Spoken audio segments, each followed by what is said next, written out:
All right, my people, welcome back onto this one. This one is another great one coming from the Ogboni fraternity leader. Well, onto this is why I allowed police to arrest me at Yoruba Nation rally when I could have disappeared, says Ogboni fraternity leader. All right, my people, the news in details. Well, according to him, he considered it inappropriate to disappear because he was arrested alongside some other persons.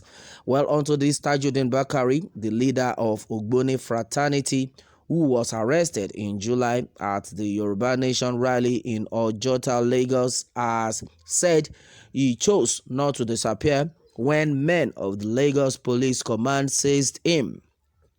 Well, onto this, according to him, he considered it inappropriate to disappear because he was arrested alongside some other persons.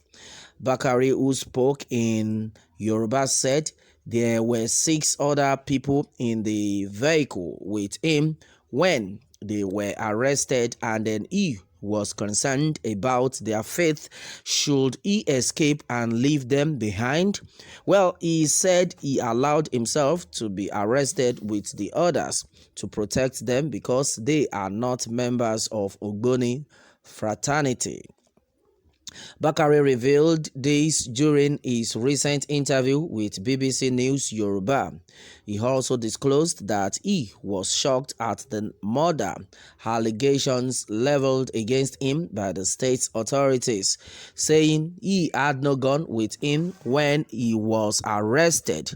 Well, according to him, he said, "We were not arrested at the Yoruba Nation rally ground, and then I did not kill anybody. Or how is it possible for someone who does not have a gun on him to shoot another person to death?" he said. All right, and meanwhile, Bakari submitted that still he was not perturbed. He said, should there be another Yoruba Nation rally, he would be actively involved. Well, policemen had besieged the venue of the Yoruba Nation rally in Ojota on July 3rd, 2021, and then in an attempt to disperse protesters, allegedly shot one Jumoke Oyeleke.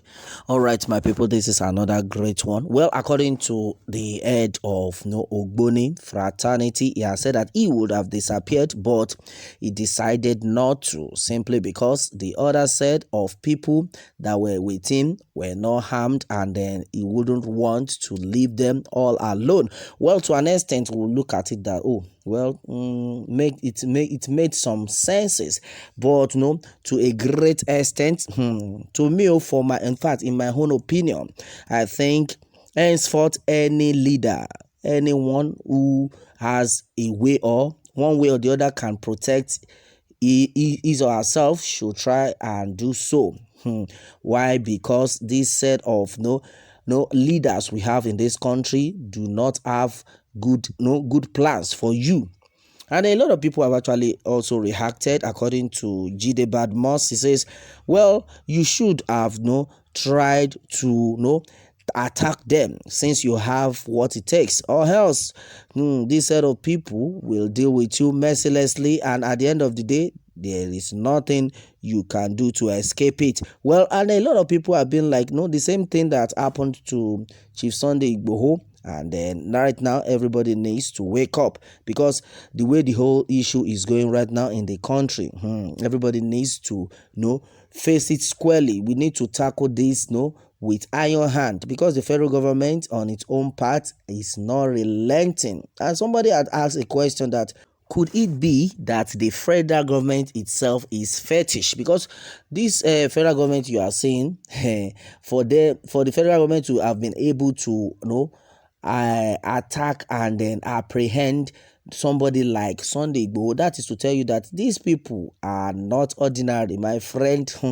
If you ask me, now who I go ask? But the fact remains that if an individual can say, I want to be powerful, I want to get power from our source, then what do you not take the federal government for? My brother, what do you take the federal government for? If somebody, like Chief Sunday Igboho, like as a person can say, oh, I want to get more power. I want maybe, at the end of the day, he is trying to use, what's it called, finance to get that. Then do you think the federal government would not be able to do more than that? That's exactly, I think that settles the answer, because the federal government you are looking at, my brother, according to what Pastor Paul Adefarasin said, he said, these people are crazy. You must have a plan B. All right, I think to an extent that settles it. Well, the truth of the matter has now been that as far as we are concerned in this country, nobody is safe. Nobody is safe. And then for you to say you want to be on at the safe end, you must do exploit, and then that's what we are seeing right now. You must do exploit, and then now it depends on the kind of exploit you want to do. It now depends on the kind of route you want to take. Well, some people will tell you that, oh, they have to be more fetish. Some will tell you, oh, when I do this, but to me, I believe in God, my brother. God is bigger than these people. So there is no power that is coming from any other place that is greater than the power of God. Somebody will say, I beg, waiting you they talk. Well, to me, that is one thing I believe in, because if it's all about the fetish thing and other things, my brother, I am very sure Chief Sunday Igboho would not be where he is right now, because God is actually on his side, and I have said this times without number. Chief Sunday Igboho is not an ordinary person when it comes to the love to which God has for him. Yes, this man has been sent by God to rescue his people. That is why you could see that in every aspect he has been protected in one way or the other. Well, why I have been able to say this is looking at it from the angle to which the DSS, about 300 of them invaded his premises.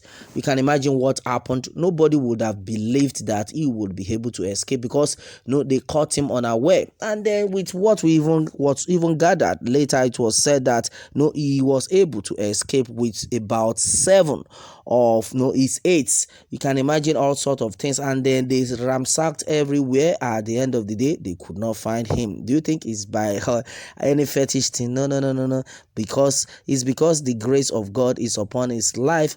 It's because he has been chosen to save his people. That's why you could see that he's always talking about no going back. Oduduwa nation now, Oduduwa nation now. That's what we have been hearing him say. And then my brother, I will not lie to you, a lot of pastors, prophets had said it, that he is a God sent. Well, my people, a lot of things had been said. Well, our prayer has been that in no time, this set of people who have been agitating for a better nation, a better Yoruba nation, will be vindicated in no time. That has been it on this one, my people. Meanwhile, let me have your take on this, my people, and remember to subscribe for more updates. Thanks and God bless.